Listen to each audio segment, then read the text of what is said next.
Baik, sebelumnya Mas, mohon maaf mengganggu waktunya Mas ya, karena ini saya untuk memenuhi tugas matkul jurnalistik saya.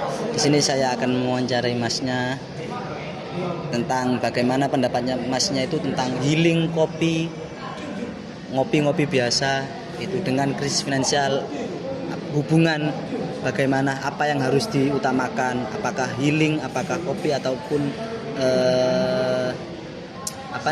krisis finansial, apakah harus dipertahankan finansialnya dan lain sebagainya. Tapi sebelum itu saya mau bertanya, perkenalan dulu ya Mas. Iya, Mas. Dari Masnya silakan untuk perkenalan. Nama saya Putra Mardika Mas.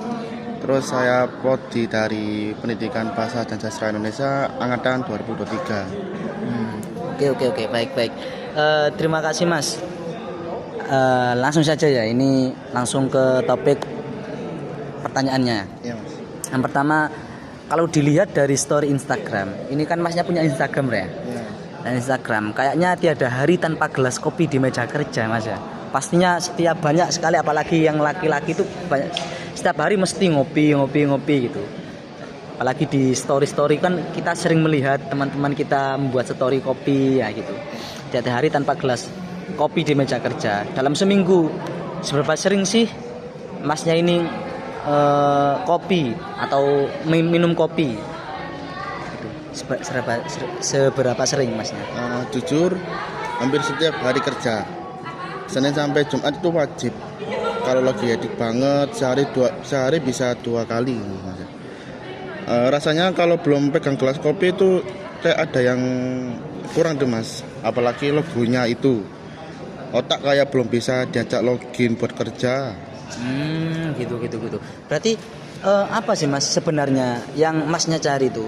Rasa kafeinnya atau hal lain apa yang Masnya cari di dalam kopi itu? Menurut saya sih bukan cuma soal kafein sih. Itu lebih ke ritual. Waktu saya beli kopi mahal, saya merasa lagi ngehargain diri sendiri.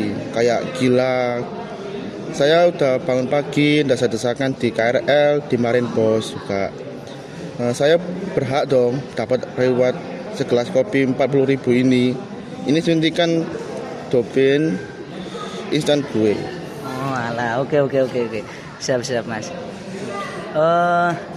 Berarti memang sepenting itu ya, Masnya minum kopi itu ya? Iya. Memang sangat sepenting itu.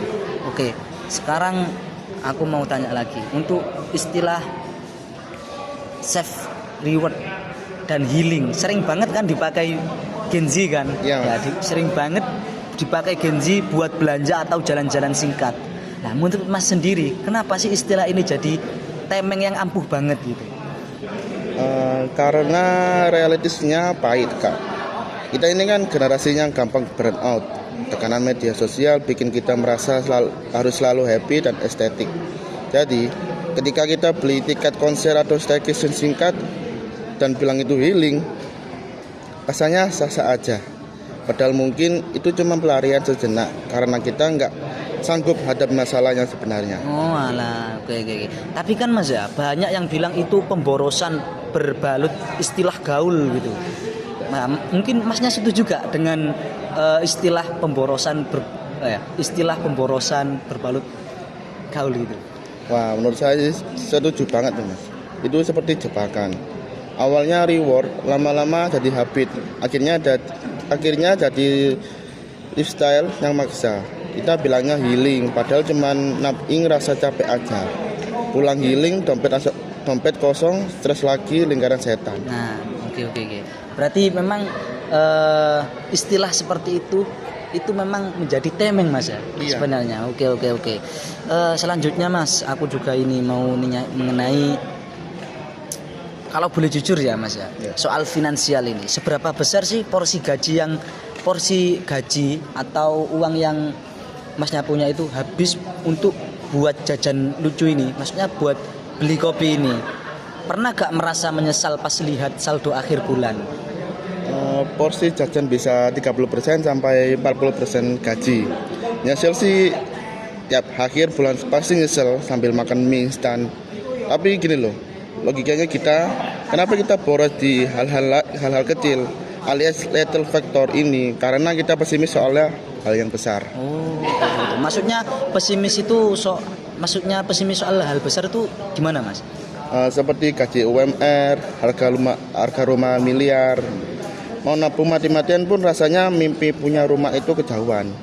Jadi mikirnya ya udahlah, daripada nabung buat rumah yang nggak kebeli-kebeli, mending saya nikmatin duit itu buat kopi dan jajanan minimal saya waras hari ini, masa depan urus nanti. Oh, alah gitu. Oke. Jadi kopi dan healing ini sebenarnya obat atau justru racun buat Ginji kalau menurut Mas sendiri? Kalau menurut saya sih dua-duanya sih Mas. Jadi seperti obat penenang sementara biar enggak gila karena tekan kerja, tapi jadi racun buat kesehatan finansial kita. Kita sadar kok kita terjebak, cuma belum nemu jalannya keluarnya aja. Selain meneguk kopi lagi. Oh, alah gitu. Berarti intinya bahwa healing ini menjadi dua hal yang ambigu ya. Ya bisa sesuai dengan kondisi. Bisa itu menjadi obat atau bisa juga menjadi racun gitu ya, Mas. Iya, Mas. Oh, oke. Terima kasih Mas atas waktunya. Ya, sama-sama. Oke, assalamualaikum warahmatullahi wabarakatuh. Waalaikumsalam. Oke.